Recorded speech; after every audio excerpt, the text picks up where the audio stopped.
Break के बाद स्वागत है आपका काल चक्र में। 7.5 के अलग अलग चरण में शनिदेव शरीर के अंगों पर अपना बुरा प्रभाव डालते हैं। ऐसे में अब जानते हैं कि हृदय के बाद शनिदेव का प्रभाव किस अंग पर होता है। पंडित जी बताएं। देखो, मैंने बताया ना कि अगर आपकी राशि में तुला राशि में शनि होगा तो आप मान लीजिएगा कि आपके हृदय पर शनि का प्रभाव है और छोटी मोटी बातें आपको विचलित नहीं कर पाएंगी। कोई बुरी खबर आपको परेशान नहीं कर पाएगी, कोई बुरी परिस्थिति आपके धैर्य को डिगा नहीं पाएगी। ये चैलेंज है हमारा। अब दिल के बाद शनि का प्रभाव पैरों पर होता है। शनि का दाहिने और बाएं दोनों पैरों पर प्रभाव होता है। 10-10 महीने तक रहता है।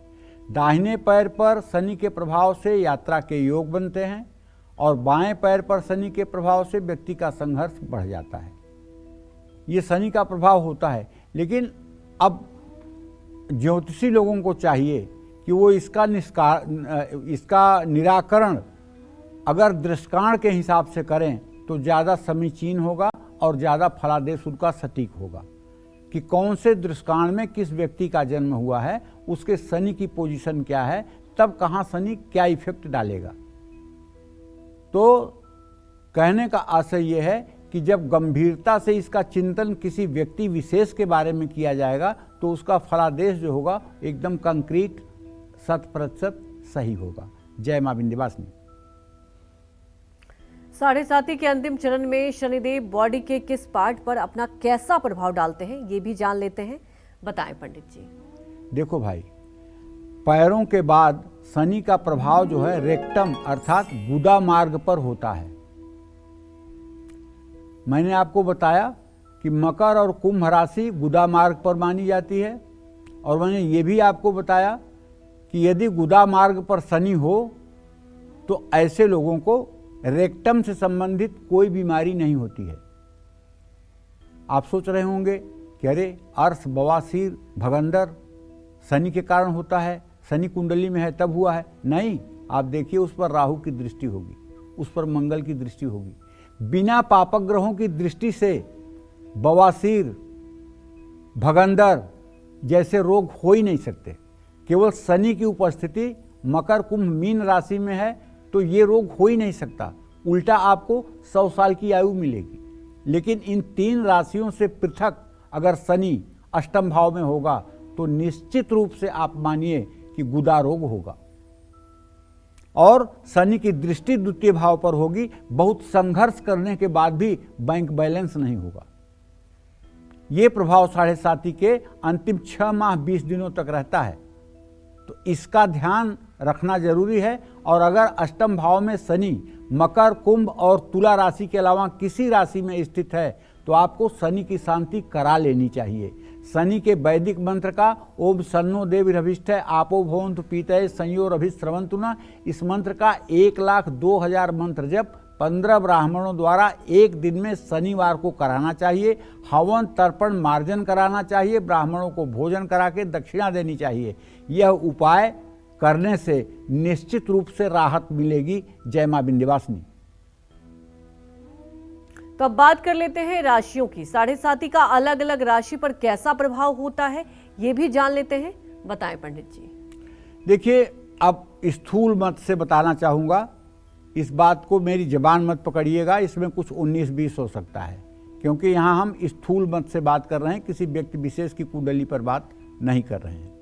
मेष राशि में शनि नीच का होता है तो 7.5 के आखिरी 2.5 सालों में शनि शुभ फल देता है, लेकिन शुरू में नहीं। वृषभ और कुंभ राशि वालों को 7.5 के मध्य और अंत में 2.5 वर्षों में शनि शुभ फल देता है। इस दौरान वृषभ राशि वालों को तरक्की मिलती है और संपत्ति बनने की संभावना बढ़ जाती है। मिथुन, कर्क और वृश्चिक राशि वालों के लिए शनि की 7.5 की शुरुआती 2.5 साल शुभ होते हैं। सिंह, कन्या राशि वालों के लिए शनि की 7.5 के आखिरी 2.5 साल शुभ होते हैं। तुला, धनु राशि वालों के लिए 7.5 के बीच के 2.5 साल बहुत शुभ होते हैं। मकर राशि वालों के लिए 7.5 के शुरुआती और आखिरी 2.5 साल शुभ होते हैं। मीन राशि वालों के लिए 7.5 के मध्य के 2.5 साल बहुत शुभ होते हैं। इन सब विषयों का अगर थोड़ा सा आप ध्यान देंगे तो आप अपने जीवन के बारे में, 7.5 के बारे में, शनिदेव के बारे में ठीक निष्कर्ष निकाल पाएंगे। लेकिन कुल मिलाकर के एक बात फिर कहना चाहूँगा कि देखिए, आप कोई पंछी नहीं हैं, आप कोई कबूतर नहीं हैं कि जो आपके भाग्य में लिख दिया गया है वही अब होने वाला है। एकदम नहीं, मैं तो नहीं मानता हूँ इस बात को।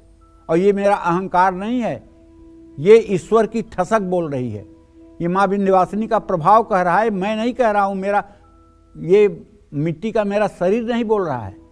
हमने अनुभव किया है कि उनकी शरणागति जब हो जाएगी ना, तो सारे दुख सुख में परिवर्तित हो जाएंगे।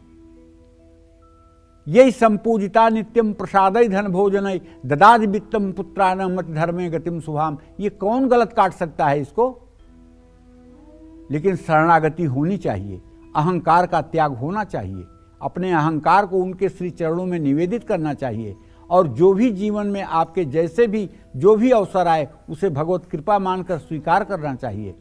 और सदा दूसरों के लिए अच्छी भावना सोचनी चाहिए, कभी किसी के बुराई के लिए, कभी किसी की निंदा नहीं करनी चाहिए, और कभी किसी के अंदर दोष दर्शन नहीं करना चाहिए। जय मां विंध्यवासिनी। तो 7.5 का हमारे जीवन और स्वास्थ्य पर कैसा असर होता है, ये तो पंडित जी ने आपको बताया ही। और अब बात करेंगे उन उपायों की जिसे करके हम शनिदेव की कृपा पा सकते हैं और हर बीमारी से छुटकारा भी पा सकते हैं। ये जानेंगे पंडित जी से, लेकिन एक छोटे से ब्रेक के बाद। आप बने रहिए हमारे साथ और देखते रहिए कालचक्र।